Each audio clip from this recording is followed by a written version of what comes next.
I was told not to mention my birthday at Thanksgiving because my sister's stepdaughter can't handle it. They took away my cake, ignored my allergy, and called me selfish for being upset. Then my sister finally exploded and destroyed her own engagement. My birthday is this Thursday. My sister's fiance's daughter, 15, autistic, has hers the next day on Friday, and Thanksgiving is this weekend. My birthday has always ended up getting combined with Thanksgiving, and the one tradition I've had is chocolate cake for dessert because it's my favorite. This year, my sister has decided we can't have chocolate cake because her stepdaughter can't stand it. Instead, dessert will be ice cream sundaes, her favorite, and pumpkin pie, her dad's favorite. His birthday was last week. I personally can't stand the texture of pumpkin pie. I also have autism, and I don't like ice cream, so neither dessert works for me. On top of that, my sister has said the celebration can only be for her stepdaughter. She's also made it clear that I'm not even supposed to bring up that it's my birthday at Thanksgiving dinner because the stepdaughter can't handle it, and already struggles with the fact that her dad's birthday is so close to hers. My parents are going along with all of this to keep the peace. Over the past few years, my sister has routinely ignored or forgotten my birthday, sometimes not even sending a text. When I bring it up, my parents tell me to get over it. She has narcissistic personality disorder and has literally told me before that my birthday doesn't matter and that I'm unimportant. I even suggested bringing my own small chocolate cake or cupcake, but was told it would upset the stepdaughter. The Thanksgiving celebration is at my parents' house, so I don't really have a say. The meal itself is also an issue. My sister's stepdaughter doesn't eat turkey, so this year there won't be any. Instead, my parents are making roast beef for her. Even though I have a beef allergy, my special accommodation is getting a plain chicken breast while everyone else eats roast beef. There's no other opportunity to celebrate with my family either. On Saturday, we're hosting my husband's family for Thanksgiving, but in his family, only kids under 18 get birthday parties, so my birthday isn't celebrated. On Monday, we're going to a Friendsgiving, and I'm making and bringing dessert, but I'm not sure if I should even bring birthday candles. It feels like it might be the only chance I'll get to acknowledge my birthday this year, but I don't want to make it awkward. So basically, no chocolate cake, my birthday tradition. Desserts are chosen for fiance, pumpkin pie, and stepdaughter, ice cream sundaes. Sister says the birthday celebration is only for stepdaughter. I'm not even allowed to mention that it's also my birthday. I can't bring my own cupcake. My parents support all of this. No turkey, only roast beef, which I'm allergic to. I get a chicken breast. Sister has NPD and has told me I'm unimportant. I also have autism, but my needs are ignored. There's no other chance to celebrate with family. I get being understanding and flexible for a child with autism. I live it myself, but I feel like my birthday is being completely erased again. ATA for wanting my birthday acknowledged and for wanting chocolate cake like I usually do. Update 1. Hi everyone. I'm 34F and feeling frustrated and invisible.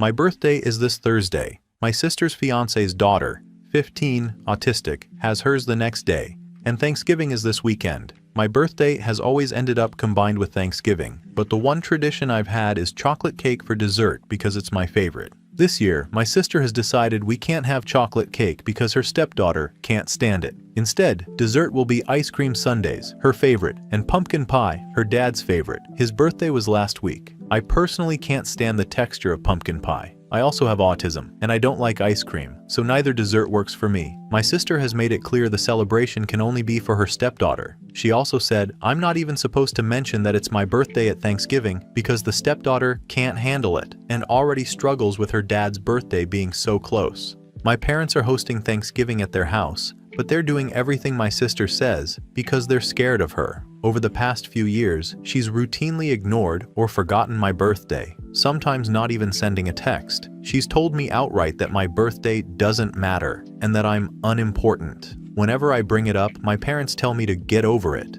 She has narcissistic personality disorder, and it shows every year around my birthday. I even suggested bringing my own small chocolate cake or cupcake, but she said it would upset the stepdaughter and that it would be thrown out if I brought it. The meal itself is also a problem. The stepdaughter doesn't eat turkey, so there won't be any. My parents are making roast beef for her, even though I have a beef allergy. My special accommodation is a plain chicken breast while everyone else eats roast beef. There's no other chance to celebrate with my family. On Saturday, we're hosting my husband's family for Thanksgiving, but in his family only kids under 18 get birthday parties, so my birthday isn't celebrated. On Monday, we're going to a Friendsgiving, and I'm making and bringing dessert, but I'm not sure if I should bring birthday candles. It feels like it might be the only way to acknowledge my birthday this year, but I don't want to make it awkward. I get being understanding and flexible for a child with autism. I live it myself, but I feel completely erased and invisible again. My birthday seems to barely matter to anyone, and I don't know how to navigate this without causing a huge fight. Has anyone been in a situation with a narcissistic family member where your own birthday gets completely brushed aside? How do you handle it without constantly feeling guilty or like you're causing problems? TLDR. My narcissistic sister is controlling Thanksgiving at my parents' house, erasing my birthday, dictating the desserts, and making it all about her stepdaughter and fiancé. My parents are going along with it because they're scared of her. I feel invisible and erased, and I don't have any other way to celebrate with family this year. Relevant comments. Commenter. Genuine question. Do you like going to your families for holidays? Because it doesn't sound like a very pleasant time for you. You're 34, perhaps consider a Friendsgiving, or even just an evening to yourself rather than dealing with people who don't seem to care about you. OP, we have a Friendsgiving next Monday, but it's not a group I'm super close to or feel comfortable dropping the "it's my birthday" bomb on because it's not the actual day, it's my husband's friends from high school. I want to celebrate Thanksgiving with my 95-year-old grandparents. We don't know if my grandpa will see another one. Commenter duh. Just you, your husband have your own birthday celebration. Seriously don't understand why you're going over to be with your family? They sound awful. I'd skip that bunch. Maybe next year plan a nice long weekend getaway for your birthday? What about inviting some girlfriends for a spa day and drinks afterwards? Happy birthday chocolate cake for everyone. OP, my grandpa is 95 and only has 6 to 8 months left. I don't want to hurt him by not being there, and we hide the drama from my grandparents. They don't know my sister's game and won't find out until Sunday when my dad picks them up and will tell them the game plan, so it'll be too late to change anything. Update 2. Hi everyone. I wanted to post an update since a lot of you left really kind comments and advice on my last post. I read everyone. I know a lot of you said to skip Thanksgiving, but I decided to go anyway. The main reason was my grandparents. My grandpa is 95 and in hospice care now, and we honestly don't know how many more holidays we'll get with him. I couldn't stay away knowing it might be his last Thanksgiving. They also don't know about the drama with my sister because the rest of the family hides it from them. I didn't want them confused or hurt, so I went, hoping I could quietly get through it. Spoiler, that didn't happen. Thanksgiving was at my parents' house as usual. My husband and I arrived early because I wanted to help my mom cook. When I got there, my sister was already in full control mode, snapping at everyone and acting like she was running a wedding instead of dinner. Her fiancé looked exhausted, and his daughter was sitting on the couch wearing noise-canceling headphones, scrolling on her tablet. I greeted her softly, just a, "Hey, happy almost birthday," but my sister whipped around and said, "Don't start. We're not bringing that up until tomorrow." It was surreal, like my birthday was some sort of taboo word. In the kitchen, I offered to help with dessert prep. That's when I saw it. 3 desserts sitting out on the counter, the pumpkin pies, the ice cream toppings, and a small chocolate cake. For half a second, my heart lifted. I thought maybe my mom had made one for me quietly, maybe as a compromise. When I asked about it, she froze, looked guilty, and said it was for a neighbor who might stop by. Right. A whole cake for a maybe guest. I didn't press it, but it stung. The cake was literally right there and somehow still off limits to me. Dinner itself was awkward from the start. My mom was fluttering around nervously, my dad was trying to keep conversation light, and my sister kept dominating every topic.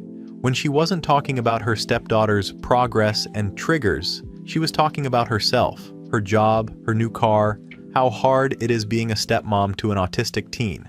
I just listened quietly and focused on my plate. Or, I tried to. Because everyone else had roast beef, mashed potatoes, and gravy while I had a plain, unseasoned chicken breast. It wasn't even sliced or garnished, just sitting there.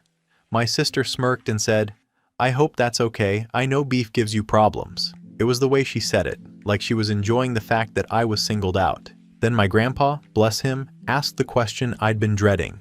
He smiled at me and said, "So, birthday girl, how's your day been?" You could have heard a pin drop. My sister immediately said, "Dad, we're not doing that right now. It's stepdaughter's weekend." He looked confused and said, "It's Thanksgiving. We can say happy birthday, can't we?" My sister snapped, "She's 34 years old. She doesn't need attention for a birthday. Let's focus on stepdaughter." My grandpa looked hurt. My grandma said softly, "That's not very kind." My mom tried to change the subject and asked if anyone wanted more stuffing. I sat there staring at my plate, trying not to cry. The meal dragged on forever. Every time my grandpa or grandma tried to ask me something, my sister talked over them. Finally, when dessert time came, I braced myself. My sister announced that everyone would be building their own ice cream sundaes, and she brought out the toppings with the same energy some people reserve for unveiling a wedding cake. She asked my husband if he wanted one, and he said, "We're fine, thank you." Then she turned to me and said, "Oh right, you don't like ice cream. Maybe next year we can find something you can tolerate." I just said, "Maybe next year I won't be here," and she smirked like she'd won something. Things started to unravel after dessert. The stepdaughter accidentally dropped her sundae bowl on the floor. It shattered, and she started crying and covering her ears. It was clearly sensory overload, and I felt bad for her. But my sister's reaction was next level. She started yelling that everyone was too loud and that we'd ruined the vibe. My dad tried to calm her down, saying it was okay, they could make another sundae, but she wouldn't stop. She shouted that no one respects her family and everyone's sabotaging stepdaughter's special day. And then she turned on me. "This is your fault," she said. "You've been sulking all day, making everything tense. You always bring your drama everywhere you go." I said, "I've literally said nothing all day." She yelled, "Exactly. The silent treatment, the pity act. You do it every time." My husband told her that was out of line, but she just kept going. "You can't stand it when the attention isn't on you. You're jealous because someone else's birthday matters more than yours for once." My grandparents were sitting there horrified. My grandpa said, "Enough. That's no way to talk to your sister." My sister screamed, "You don't understand. She's been ruining holidays for years." My mom was crying by then. My dad tried to intervene, but my sister was red-faced, shaking, and accusing everyone of ganging up on her. Her fiancé told her to calm down and take a walk. She turned on him and yelled, "Don't you dare side with them." He quietly said, "I'm done. Name. You've gone too far." Then he grabbed his daughter's coat, apologized to my parents, and left with her. That was the breaking point. My sister burst into tears, threw her napkin on the table, and shouted that everyone made her look crazy. Then she stormed out and slammed the door so hard a picture fell off the wall. I was shaking. My mom followed her outside, my dad poured himself a drink, and my grandparents just sat in stunned silence. My grandma finally whispered, "I didn't know she was like that." My grandpa said, "She's been like that. We just didn't want to see it." I helped clean up what I could, hugged my grandparents goodbye, and told them I'd come by soon for a quieter visit. My dad thanked me for not yelling back. He looked tired, older than usual. My mom came back inside eventually, crying, saying my sister had driven off and wouldn't answer her phone. I didn't say much. My husband and I left, and when we got home, he lit candles on a little chocolate cake we'd saved in the fridge. We ate it together in silence. He said, "Happy birthday," and I cried for about 10 minutes straight. The next morning, my mom texted saying, "Please don't post about last night anywhere or tell anyone what happened. Your sister is embarrassed I didn't reply." My dad called later and said my sister's fiancé had taken his daughter home and told my mom he was rethinking the engagement. My sister apparently spent the day texting the family group chat, accusing me of setting her up.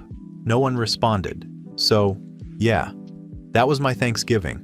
My birthday got erased again, but at least this time everyone finally saw the truth. I don't feel guilty for once. I'm sad it came to this, but I'm also relieved that the mask slipped in front of my grandparents before they're gone. I spent the rest of the weekend with friends and my husband. We had leftovers, watched movies, and I baked another chocolate cake, this one big enough to share. For the first time in years, I celebrated without having to apologize for it. Final update. Hi again everyone. I wasn't sure if I'd post again, but I've gotten so many messages asking how things turned out that I figured it was time for one last update. It's been a little over 3 weeks since the Thanksgiving disaster, and I feel like I've lived a whole year's worth of drama since then. The good news is, things are finally settling, but not without some serious fallout. The night after everything blew up, my phone was flooded with texts from my mom. First, she begged me not to make things worse by telling extended family what happened. Then she switched to guilt-tripping mode, how my sister was having a breakdown and didn't mean it. I didn't respond. The next day, my dad called. He sounded tired, almost defeated. He said my sister's fiancé had officially moved out, taking his daughter with him, and had told my parents he was calling off the engagement. Apparently, after they left dinner, he told my sister he was done walking on eggshells, done with her tantrums, and done watching her alienate everyone. My sister responded by accusing him of abandoning her family, which made no sense because they don't even have kids together. 2 days later, she showed up at my parents' house unannounced, sobbing, demanding they fix things. My dad told her they weren't taking sides, but that she owed me and everyone else an apology. She screamed at him for turning against his own daughter and stormed off again. My mom, predictably, chased after her. It was like watching the same movie play on loop. Meanwhile, my grandparents, who had been shielded from my sister's behavior for years, finally saw enough to stop excusing it. My grandma called me the day after Thanksgiving and said, "Honey, we didn't realize how much you've been dealing with." "We should have," I cried after that call. My grandpa even joked that next year we'll have Thanksgiving at his assisted living place and ban drama at the door. It meant more to me than I can explain. About a week after the holiday, my sister tried to text me. The message was half an apology, half a rant.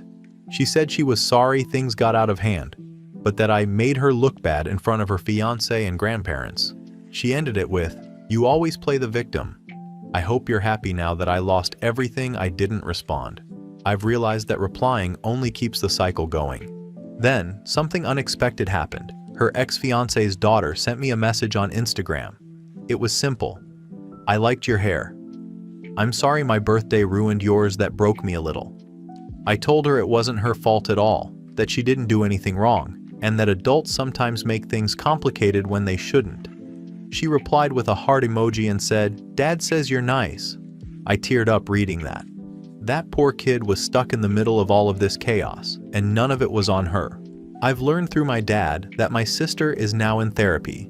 Real therapy this time, not the kind she brags about and ignores. I'm cautiously hopeful, but I'm keeping distance. My mom keeps saying, "She's trying," and I keep saying, "That's great for her." I'm still not ready for once. My dad backed me up. He told my mom, she doesn't have to forgive anyone to move on. I nearly fell off my chair when he said that. Since Thanksgiving, I've started therapy again too. Not because of my sister this time, but to figure out how to rebuild boundaries without guilt. I didn't realize how much her voice had been in my head all these years. I've been conditioned to anticipate her anger, to make myself small to avoid setting her off. My therapist said something that stuck with me. You can't keep peace with someone who needs conflict to feel alive. That hit hard. My parents have been awkward since everything happened. They're trying to keep contact with both of us without taking sides, but I can tell things have shifted. My dad's more vocal now about not catering to her. My mom is still nervous and keeps saying she doesn't want to lose either of her daughters. I told her she already lost us both a long time ago. She just didn't notice because I was too quiet about it. That one landed. She started crying and said she's sorry she always let my sister control everything. I don't think I'd ever heard her say that before. As for me, I'm okay. Better than okay, honestly. My husband and I hosted a small get-together last weekend with a few close friends. We had dinner, played board games, and, you guessed it, I baked a big chocolate cake. When they sang happy birthday, a few weeks late, I almost cried again, but this time from joy. No drama, no rules, no walking on eggshells, just warmth and laughter. It was the birthday I should have had all along. I haven't decided if I'll ever do holidays with my parents again while my sister's involved. I might do a short visit with my grandparents before next year's Thanksgiving, but that's it. My therapist said it's okay to choose peace over family, and I finally believe that. I used to think keeping distance made me the bad guy, but now I see it as protecting myself. The last big development happened this week. My mom called to tell me that my sister's fiancé officially filed to end their lease and move back to his hometown. He's looking into transferring his daughter to a school closer to his family. He apparently told my parents that Thanksgiving was eye-opening and that he felt guilty for ignoring warning signs. My sister has been telling everyone she ended things, but we all know the truth. I don't feel happy about any of it, exactly. More like closure. She's facing the consequences of years of controlling everyone, and no one's jumping in to fix it for her this time. My mom said, "I think she finally realizes she can't keep doing this." I hope so, for her sake. But even if she doesn't, I'm not letting her pull me back in. So that's it. That's the end of this story. The holidays were chaotic, but in a strange way, everything that needed to happen did. The truth came out in front of the right people, and I finally stopped being invisible. I don't know what next year will bring, but one thing's for sure, I'll be having chocolate cake on my birthday, whether anyone else is there or not. Thank you to everyone who encouraged me to stand up for myself. I've spent most of my life shrinking to make other people comfortable, and for the first time, I don't feel small anymore. If anyone reading this is dealing with a narcissistic sibling or a family that erases you to keep the peace, please know you're not crazy for wanting better. You deserve your own cake, your own voice, your own space.